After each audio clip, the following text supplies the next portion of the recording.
നമസ്കാരം. ഞാൻ ഡോക്ടർ താര എസ്. ശ്രീനാരായണ ഗുരു ഓപ്പൺ സർവകലാശാലയിലെ മലയാളം ഭാഗം അധ്യാപികയാണ്.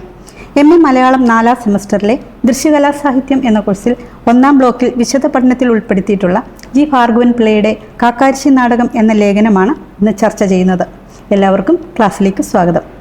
കേരളത്തിന് സമ്പന്നമായ ഒരു കലാപാരമ്പര്യമുണ്ട്. ആസ്വാദനത്തിൻ്റെ രീതി അനുസരിച്ച് കലകളെ നമുക്ക് ദൃശ്യകലയെന്നും ശ്രവ്യകലയെന്നും പൊതുവെ രണ്ടായി തിരിക്കാം. കണ്ണുകൊണ്ട് കണ്ട് ആസ്വദിക്കുന്ന കലാരൂപങ്ങളാണ് ദൃശ്യകലാരൂപങ്ങൾ. കഥകളി, തുള്ളൽ എന്നിവ ഉദാഹരണങ്ങളാണ്. കേട്ട് ആസ്വദിക്കുന്ന കലാരൂപങ്ങളാണ് ശ്രവ്യകലയിൽ ഉൾപ്പെടുക. ഉദാഹരണം സംഗീതം, കഥാപ്രസംഗം തുടങ്ങിയവ. ഇനി ഇവ രണ്ടും ചേർന്ന സിനിമ പോലെയുള്ള ആധുനിക കലാരൂപങ്ങളുമുണ്ട്. കലകളെ അവതരണ രീതി അടിസ്ഥാനമാക്കി അനുഷ്ഠാനം, അനുഷ്ഠാനേതരം എന്നിങ്ങനെ വേർതിരിക്കാം. മതവിശ്വാസങ്ങളുമായി ബന്ധപ്പെട്ടാണ് അനുഷ്ഠാന കലകൾ അവതരിപ്പിക്കുന്നത്. തെയ്യം, മുടിയേറ്റ് എന്നിവ അനുഷ്ഠാന കലകളും കാക്കാരശ്ശി നാടകം, പൊറാട്ട് നാടകം എന്നിവ അനുഷ്ഠാനേതര കലാവിഭാഗത്തിലും ഉൾപ്പെടുന്നു. അത്തരത്തിൽ കേരളത്തിൽ പ്രചാരത്തിലിരുന്ന നാടോടി രംഗ കലാരൂപമാണ് കാക്കാരശ്ശി നാടകം. അന്യം നിന്നു പോകുന്ന കലാരൂപങ്ങളിൽ ഒന്നായ കാക്കാരശ്ശി നാടകത്തിൻ്റെ ചരിത്രവും സവിശേഷതകളുമാണ് ഈ ലേഖനത്തിൽ ഉൾക്കൊള്ളിച്ചിട്ടുള്ളത്. ജി ഭാർഗവൻ പിള്ളയുടെ പ്രസിദ്ധമായ ഒരു ലേഖനമാണ് കാക്കാരശ്ശി നാടകം. കലാഗവേഷകനും കേരള ഫോക്ലോർ അക്കാദമിയുടെ സ്ഥാപക ചെയർമാനുമായിരുന്നു ജി ഭാർഗവൻ പിള്ള. കാക്കാരശ്ശി നാടകം, നാട്ടരംഗ വികാസവും പരിണാമവും, പൊറാട്ടു നാടകം, മതിലേരിക്കന്നി എന്നിവയാണ് അദ്ദേഹത്തിൻ്റെ പ്രധാന കൃതികൾ. 1994 കേരള സംഗീത നാടക അക്കാദമി അവാർഡ് നേടിയ അദ്ദേഹം ഫോക്ലോർ ഫെലോസ് ഓഫ് മലബാർ ട്രസ്റ്റിൻ്റെ സ്ഥാപക സെക്രട്ടറിയുമായിരുന്നു. 15 വർഷത്തിലധികം അദ്ദേഹം നടത്തിയ ഗവേഷണത്തിന് ഫലമാണ് കാക്കാരശ്ശി നാടകമെന്ന ഗ്രന്ഥം. കേരളത്തിൽ പ്രചാരത്തിലിരുന്ന കാക്കാരശ്ശി നാടകങ്ങളെ ഏറെ പണിപ്പെട്ടാണ് സമാഹരിച്ച് പുസ്തകരൂപത്തിൽ പ്രസിദ്ധീകരിച്ചത്. സംഗീതം, സംഭാഷണം, നൃത്തം എന്നിവ ഒരുപോലെ കൂടിച്ചേർന്ന കലാരൂപമാണ് കാക്കാരശ്ശി നാടകം. കാക്കാല സമുദായവുമായി ബന്ധപ്പെടുത്തിയാണ് ഈ കലാരൂപം അറിയപ്പെടുന്നത്. പേര് സൂചിപ്പിക്കുന്നത് പോലെ ഒരു ബന്ധവും ഈ കലയ്ക്ക് കാക്കാല സമുദായവുമായി ഇല്ല. ആരാണ് കാക്കാലന്മാർ എന്ന് നോക്കാം. കേരളത്തിലെ നാടോടി വർഗത്തിൽപ്പെട്ട ജനവിഭാഗമാണ് കാക്കാലന്മാർ. കാക്കാലന്മാർ ആദ്യകാലത്ത് ഒരിടത്ത് സ്ഥിരമായി താമസിക്കുന്നവരായിരുന്നില്ല. ഹസ്തരേഖകളും മുഖലക്ഷണങ്ങളും നോക്കി ഫലം പറയുക, കെട്ടുകഥകൾ പറഞ്ഞു കേൾപ്പിച്ച് ആളുകളെ കബളിപ്പിക്കുക, നാട്ടുചികിത്സകളും ഒറ്റമൂലികളും പ്രയോഗിക്കുക, പക്ഷിശാസ്ത്രത്തിലൂടെ ഭാവി ഫലങ്ങൾ പ്രവചിക്കുക, ശരീരത്തിൽ ചുട്ടി കുത്തിക്കൊടുക്കുക, കാതുകുത്തുക തുടങ്ങിയവയായിരുന്നു ആദ്യകാലങ്ങളിൽ ഇവരുടെ തൊഴിൽ. പൊതുവെ കറുത്ത നിറമുള്ള ഇവർ കൈത്തണ്ടയിലും നെറ്റിയിലും മാറിലുമൊക്കെ ചുട്ടികുത്തും. ധാരാളം വെറ്റില തിന്നുകയും മദ്യം കുടിക്കുകയും ചെയ്തിരുന്നു. ഇവരുടെ ഇടയിലെ മൂപ്പന്മാർ മുടി വളർത്തി പുറകോട്ടിടുകയും സ്ത്രീകൾ മൂക്കും കാതും കുത്തി മൂക്കുത്തിയും കമ്മലും അണിയുകയും ചെയ്തിരുന്നു. കൂടാതെ ഇവരുടെ പക്കൽ യാത്രാവേളകളിലെല്ലാം വലിയ വട്ടി കാണും. കൃഷിയോ മറ്റു പ്രധാന തൊഴിലുകളോ അവർക്ക് മുമ്പുണ്ടായിരുന്നില്ല. വിശപ്പടക്കാൻ കിട്ടുന്നതുവരെ ഇവർ അലഞ്ഞു നടക്കും. ഉത്സവപ്പറമ്പുകളിലും ചന്തസ്ഥലങ്ങളിലും ഞാണിന്മേൽക്കളി, ജാലവിദ്യ തുടങ്ങിയവ കാണിക്കും. ഒരിടത്തും താവളമുറപ്പിക്കാതെ നാടും വീടുമില്ലാതെ അലഞ്ഞു തിരിഞ്ഞ് നടക്കുന്നത് കൊണ്ട് തന്നെ ഇവർ മോഷ്ടിക്കുന്നവരാണെന്നും സാധാരണക്കാർ ഭക്ഷിക്കാത്ത ഇഴജന്തുക്കളുടെയും മൃഗങ്ങളുടെയും ഇറച്ചി ഇവർ ഭക്ഷിക്കുമെന്നും ജനങ്ങൾ വിശ്വസിച്ചു. കാക്കാരശ്ശി നാടകത്തിലെ നായകനായ സുന്ദരൻ കാക്കാനോടുള്ള ചോദ്യങ്ങളും അവയ്ക്കുള്ള മറുപടിയും കാക്കാലന്മാർക്ക് അന്ന് സമൂഹത്തിലുണ്ടായിരുന്ന സ്ഥാനം എന്തെന്നറിയാവുന്നതാണ്. കാക്കാലന്മാരുടെ ഉത്ഭവത്തെക്കുറിച്ച് ധാരാളം ഐതിഹ്യവും പുരാവൃത്തവും നിലനിൽക്കുന്നുണ്ട്. അതിൽ ഒന്നാമതായി മാർത്താണ്ഡവർമ്മയുടെ കാലത്ത് ഇരണിയൽ, കൽക്കുളം, വിളവങ്കോട്, അഗസ്തീശ്വരം, തോവാള താലൂക്കുകൾ ഭരിച്ചിരുന്ന സാമന്ത രാജാവിൻ്റെ രാജകുടുംബത്തിലെ ഒരാൾ ആറ്റിങ്ങൽ കൊട്ടാരത്തിൽ നിന്നും ഒരു രാജകുമാരിയെ മോഷ്ടിച്ചു കൊണ്ടുപോയി. കുപിതരായ ആറ്റിങ്ങൽ രാജാക്കന്മാരും കൂട്ടരും തോവാളയിലെത്തി ആ രാജകുമാരനെ പിടികൂടി ഭ്രഷ്ട് കൽപ്പിച്ച് പുറന്തള്ളുകയും ചെയ്തു. അയാൾ വേഷം മാറി ചെമ്പകശ്ശേരി രാജാവിൻ്റെ അടുത്ത് വന്നു. മാർത്താണ്ഡവർമ്മയുടെ ആക്രമണം ഭയന്ന് കഴിഞ്ഞിരുന്ന ചെമ്പകശ്ശേരിക്ക് സമർത്ഥനായ സൈന്യാധിപൻ അന്നുണ്ടായിരുന്നില്ല. വേഷം മാറി വന്ന വ്യക്തിയുടെ യുദ്ധമുറകളിലുള്ള നൈപുണ്യം മനസ്സിലാക്കി ചെമ്പകശ്ശേരി രാജാവ് അയാളെ സൈന്യാധിപനായി നിയമിച്ചു. ആദ്യ യുദ്ധത്തിൽ ചെമ്പകശ്ശേരി വിജയിച്ചു. രാജാവ് പുതിയ സൈന്യാധിപന് പട്ടും വളയും സമ്മാനിച്ചു. കുടമാളൂർ പണിക്കർ എന്ന സ്ഥാനപ്പേരും നൽകി. കുടമാളൂരിനടുത്ത് കുറേ സ്ഥലവും കരമൊഴിവായി കൊടുത്തു. കുടമാളൂർ തറവാട്ടിലെ കാക്കാലന്മാരെ മാണിപ്പറയർ എന്നും അഞ്ചൽ തുടങ്ങിയ ഇടങ്ങളിലേക്ക് പോയവരെ കവടിയാർ എന്നുമുള്ള ഉപവിഭാഗങ്ങളിൽ അവർ തന്നെ ഉൾപ്പെടുത്തുകയുണ്ടായി. ഇനി മറ്റൊരു കഥ കാക്കാലന്മാരെക്കുറിച്ച് സംബന്ധിച്ച് പ്രചാരണത്തിലുള്ളത്, ഗരുഡൻ പണ്ട് മനുഷ്യരെ പിടിച്ച് തിന്നാൻ തുടങ്ങിയപ്പോൾ അതിൽ ചില ബ്രാഹ്മണരും ഗരുഡൻ്റെ ഉള്ളിലായി. ബ്രഹ്മഹത്യാപാപത്തെക്കുറിച്ചോർത്ത് ഗരുഡമാതാവായ വിനത ഏറെ ദുഃഖിച്ചു. ഭക്ഷിച്ചുപോയ ബ്രാഹ്മണരെയെല്ലാം ഒടുവിൽ കക്കിയെന്നും അങ്ങനെ കക്കിയിട്ട ബ്രാഹ്മണരാണ് കാക്കാലന്മാരായതെന്നും പറയപ്പെടുന്നു. ഇനി മൂന്നാമതായി ഒരു ഐതിഹ്യമുള്ളത്, തിരുവിതാംകൂർ രാജാക്കന്മാർ സൈന്യത്തിൽ ചേർക്കാൻ വേണ്ടി പാണ്ഡ്യനാട്ടിൽ നിന്നും കുറേ ആളുകളെ കൊണ്ടുവന്ന് ആയുധാഭ്യാസങ്ങൾ പഠിപ്പിച്ചിരുന്നു. യുദ്ധാനന്തരം ഇവർക്ക് ജോലിയില്ലാതെ പോവുകയും അവർ തൊഴിലായി വിനോദ പരിപാടികൾ അവതരിപ്പിക്കുകയും ചെയ്തു.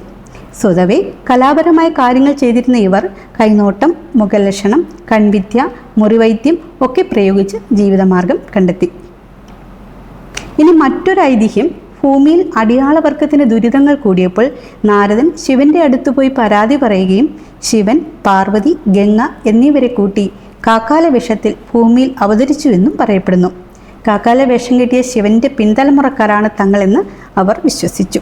ഭൂമിയിലെ പ്രശ്നങ്ങളെ വിമർശനാത്മകമായി ആക്ഷേപഹാസ്യ രൂപത്തിൽ അവതരിപ്പിച്ചതാണ് കാക്കാർശി നാടകമെന്ന് പറയാൻ കാരണമിതാണ്. കാക്കയെ തിന്നുന്നത് കൊണ്ടാണെന്നും കറുത്ത നിറമുള്ളവരായതുകൊണ്ടാണെന്നും ഈ പേർ വന്നത് എന്നൊരു കഥയുമുണ്ട്. ഐതിഹ്യങ്ങൾ എന്തൊക്കെയായാലും കേരളത്തിലെ അടിസ്ഥാന വർഗ വിഭാഗത്തിൽ പെടുന്നവരാണ് കാക്കാലന്മാർ. കാക്കാർശി നാടകം, കാക്കരുകളി, കാക്കാല ചരിതം എന്നീ പേരുകളിലെല്ലാം കാക്കാർശി നാടകം അറിയപ്പെടുന്നു. ഇതൊരു നാടോടി നാടകമാണ്. ഈ നാടകത്തിന് കാക്കാല സമുദായവുമായി യാതൊരു ബന്ധവുമില്ല. അവർ എഴുതുകയോ അഭിനയിക്കുന്നതോ പോലുമില്ല. കാക്കാർശി നാടകം പഠിച്ച് അരങ്ങിൽ അവതരിപ്പിക്കുന്നത് പാണന്മാരും മലവേടന്മാർ ഒക്കെയും ആയിരുന്നു. പിന്നീട് മറ്റു സമുദായങ്ങളും ഈ കലാരൂപം അവതരിപ്പിച്ചു പോന്നു. ഉത്ഭവസ്ഥലം ദക്ഷിണ കേരളത്തിൽ, പ്രത്യേകിച്ച് മധ്യ കേരളമാണ് കാക്കാർശി നാടകത്തിൻ്റെ ജന്മസ്ഥലമായി പറയുന്നത്. തിരുവിതാംകൂറിൽ വളരെ കാലം ഇത് പ്രചാരത്തിലിരുന്നു. നെടുമങ്ങാട്, നെയ്യാറ്റിൻകര, പാറശാല തുടങ്ങിയ സ്ഥലങ്ങളുമായി ഇതിന് അടുത്ത ബന്ധമുണ്ട്. തമിഴ് കലർന്ന ഭാഷ പ്രയോഗിച്ചു കാണുന്നത് ഇത് ഉറപ്പിക്കുന്നു. തുടർന്ന് കൊല്ലം, കരുനാഗപ്പള്ളി, അമ്പലപ്പുഴ തുടങ്ങിയ പ്രദേശങ്ങളിൽ വ്യാപകമായി പ്രചരിക്കുകയും ധാരാളം കലാകാരന്മാർ ഇത് അവതരിപ്പിക്കുകയും ചെയ്തു. വടക്കൻ കേരളത്തിൽ ഒരിടത്തും ഇത് അവതരിപ്പിച്ചതായി കാണുന്നില്ല. ആളുകൾ കൂടുന്ന ചന്തകൾ, പ്രഭുക്കന്മാരുടെയും തമ്പുരാക്കന്മാരുടെയും കൊട്ടാരങ്ങൾ, ഉത്സവ പറമ്പുകൾ എന്നിവിടങ്ങളിലാണ് ഇത് അവതരിപ്പിച്ചിരുന്നത്. തറനിരപ്പിൽ നിന്ന് ഉയർന്ന ഒരു തട്ടുണ്ടാക്കി ഇതിലാണ് നാടകം അവതരിപ്പിച്ചിരുന്നത്. പിന്നീട് സ്റ്റേജിൽ നടത്തി വന്നു. ഈ നാടോടി നാടകം അഭ്യസിപ്പിക്കുന്നത് ആശാന്മാരാണ്. ആദ്യകാലത്ത് പുരുഷന്മാരാണ് സ്ത്രീവേഷം കെട്ടിയിരുന്നത്. പാട്ടുകാരൻ കാക്കാർശി നാടകത്തിലെ പ്രധാന കഥാപാത്രമാണ്. അയാൾ അഭിനയിക്കാനും നൃത്തം ചെയ്യാനും വരുന്നില്ലെങ്കിലും അയാളുടെ ചോദ്യങ്ങളിലൂടെയും കഥാപാത്രങ്ങൾ നൽകുന്ന മറുപടിയിലൂടെയുമാണ് കഥ വികസിക്കുന്നത്. പ്രധാന കഥാപാത്രങ്ങൾ സുന്ദരൻ കാക്കാൻ, കാക്കാത്തിമാർ, വേടൻ, തമ്പ്രാൻ തുടങ്ങിയവരാണ്. കഥാനായകൻ സുന്ദരൻ കാക്കാനാണ്. കാക്കാലന്മാരുടെ പ്രതിനിധിയാണ് സുന്ദരൻ കാക്കാൻ. താളത്തിനൊത്ത് ചുവട് വയ്ക്കാനും തിരുവാതിര കളിക്കാനും നൃത്തം ചെയ്യാനും കഴിയും വിധമായ മെയ്വഴക്കവും അഭ്യാസവും ഇവർ നേടേണ്ടതുണ്ട്. ഹാർമോണിയം, മൃദംഗം, ഗഞ്ചിറ, കൈമണി എന്നിവയാണ് വാദ്യോപകരണങ്ങൾ. പാട്ടുകാർ സ്റ്റേജിൻ്റെ ഏറ്റവും പിറകിലും നടീനടന്മാർ ഇവരുടെ മുൻപിലുമാണ് നിന്ന് അഭിനയിക്കുന്നത്. സംഗീതം, നൃത്തം, സംഭാഷണം, ആംഗിക അഭിനയം തുടങ്ങിയവ ഒത്തിണങ്ങിയ ഈ നാടകം നാടൻ കലാകാരന്മാരുടെ രംഗബോധത്തിനും അഭിനയ പാടവത്തിനും ഉത്തമോദാഹരണമാണ്. ജനങ്ങളെ പരിഹസിക്കുക, രസിപ്പിക്കുക, ഇതിനായി ആടുകയും പാടുകയും അഭിനയിക്കുകയും പറയുകയും ചെയ്യുക എന്നതായിരുന്നു രീതി. കാക്കാലന്മാരുടെ ജീവിതം കേന്ദ്രമാക്കി കാക്കാലന്മാരല്ലാത്ത മറ്റു സമുദായക്കാരുണ്ടാക്കിയ കാക്കാർശി നാടകം രംഗവിഭജനം, കഥാപാത്ര സന്നിവേശം, നിഷ്ക്രമണം തുടങ്ങിയവയിലെല്ലാം അടുക്കും ചിട്ടയും പുലർത്തുന്ന അവതരണ തത്വങ്ങളിൽ നല്ല അവഗാഹമുള്ള നാടൻ കലാകാരന്മാരുടെ രംഗബോധമാണ് ഇവിടെ പ്രകടമാക്കുന്നത്. കാക്കാലന്മാർ നിർമ്മിച്ചതല്ല കാക്കാർശി നാടകം എന്ന് പറയുവാനുള്ള കാരണം നാടകത്തിലെ പ്രാദേശിക ഭാഷകൾക്ക് പുറമെ സംസ്കൃതത്തിലുള്ള പാട്ടുകളും കഥകളി, തിരുവാതിര പോലെയുള്ള ആട്യകലകളും സ്ഥാനം പിടിച്ചിരുന്നു എന്നതുകൊണ്ടാണ്. പൗരാണിക സാഹിത്യത്തിലും ക്ലാസിക്കൽ കലാരൂപങ്ങളിലും അവഗാഹമുള്ള ഏതോ കലാകാരന്മാരായിരിക്കണം ഈ കലാരൂപം ചിട്ടപ്പെടുത്തിയതും പഠിപ്പിച്ചതും. കാക്കാർശി നാടകത്തിൻ്റെ ലക്ഷ്യം എന്താണെന്ന് നോക്കാം. കാക്കാർശി നാടകം ഒരു പ്രത്യേക ജാതിയുടെ അനുഷ്ഠാനമോ ആചാരമോ പ്രകടമാക്കുന്ന കലയല്ല. സവർണ ഭാഗത്തിൽപ്പെട്ടവരുടെ കുടുംബ ബന്ധങ്ങളും ജീവിതക്രമങ്ങളും അപഹസിച്ചുകൊണ്ട് ഒരു നാടൻ കലാകാരൻ എഴുതിയുണ്ടാക്കിയ സാഹിത്യത്തെ ഗ്രാമീണർ രംഗത്ത് അവതരിപ്പിച്ചതാകാം. ഹാർമോണിയം, മൃദംഗം, കൈമണി തുടങ്ങിയവയാണ് പക്കമേളങ്ങൾ. കഥയുടെ സൂത്രധാരൻ പ്രധാന പാട്ടുകാരനാണ്. കഥാപാത്രങ്ങൾ തമ്മിൽ സംഭാഷണം നടക്കുമ്പോഴും പാട്ടുകാരൻ ഇടപെടും. അയാളുടെ ചോദ്യങ്ങൾക്ക് നടീനടന്മാർ പറയുന്ന മറുപടിയിലൂടെയാണ് കഥ വളരുന്നത്. കാക്കാലന്മാരുടെ ആചാരങ്ങളെയും ജീവിത രീതികളെയും തന്മയത്വത്തോടുകൂടി പരിഹസിക്കുന്ന ചോദ്യങ്ങളും കുരുക്കിക്കൊള്ളുന്ന മറുപടികളുമാണ് ഈ നാടോടി നാടകത്തിലുള്ളത്. നാടോടി ശൈലിയിൽ ഹൃദയത്തിൽ തറയ്ക്കും വിധം രസാവഹമായ സംഭാഷണം ചിരിക്ക് വക നൽകുന്നതാണ്. ഇത്തരത്തിൽ സംഘടിത നൃത്ത ഹാസ്യ സാമൂഹിക നാടകമാണ് കാക്കാരിശ്ശി നാടകം. ചിട്ടയും താളക്കൊഴുപ്പുമുള്ള തിരുവാതിരയും കുമ്മിയും ഇതിൽ ധാരാളമായുണ്ട്. ഗ്രാമീണ ഗാനങ്ങളോടൊപ്പം വായ്ത്താരിയും ഹാസ്യപ്രകടനങ്ങളും സുലഭമാണ്. ഒരു കാലത്ത് മകരം, കുംഭം, മീനം മാസങ്ങളിൽ മധ്യ തിരുവിതാംകൂറിലെ എല്ലാ ഗ്രാമങ്ങളിലും കാക്കാരിശ്ശി നാടക സംഘങ്ങൾ എത്താറുണ്ടായിരുന്നു. പണ്ട് കൊയ്ത്തു കഴിഞ്ഞ പാടത്ത് അവതരിപ്പിച്ചിരുന്ന പൊറാട്ടു നാടകത്തിൻ്റെ രീതിയുമായി കാക്കാരിശ്ശി നാടകത്തിന് സാദൃശ്യം കൽപ്പിക്കുന്നുണ്ട്. ഗ്രാമങ്ങളിൽ കൃഷിപ്പണികളെല്ലാം കഴിയുമ്പോഴാണ് കാക്കാരിശ്ശി നാടകം രംഗപ്രവേശം ചെയ്യുന്നത്. പാലക്കാട് ജില്ലയിൽ ഏറെ പ്രചാരമുള്ള പൊറാട്ടു നാടകവും ഇപ്രകാരമുള്ളതാണ്. ഈ രണ്ടു കലാരൂപങ്ങളും ഉത്സവപ്പറമ്പുകളിൽ സ്ഥാനം പിടിക്കുന്നു. ഓണക്കാലത്തും മറ്റു വിശേഷ ദിവസങ്ങളിലും പഴയ തറവാട്ടുകാർ കാക്കാരിശ്ശി സംഘത്തെ വീടുകളിൽ ക്ഷണിച്ചു വരുത്തി നാടകങ്ങൾ കളിപ്പിക്കാറുണ്ടായിരുന്നു. പൊറാട്ടു നാടകവും പ്രധാനമായി കൊയ്ത്തൊഴിഞ്ഞ പാടത്തും പറമ്പുകളിലുമാണ് നടത്താറുള്ളത്. ഉയർത്തിക്കെട്ടിയ വേദി പൊറാട്ടിന് നിർബന്ധമില്ല.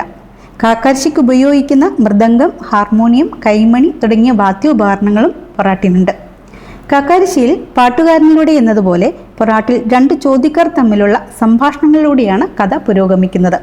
പൊറാട്ടിലെ കുറവനും കുറത്തിമാർക്കും കാക്കാരിശ്ശിയിലെ കാക്കാലിനോടും കാക്കാത്തിമാരോടും സാദൃശ്യമുണ്ട്. എന്നാൽ കാക്കാരിശ്ശിയിലെ ഫലിത പരിഹാസങ്ങൾക്ക് ഏറ്റവും അധികം അടുപ്പമുള്ളത് പടേനിയോടാണ്. അനുഷ്ഠാനപരമായ പടേനിയല്ല.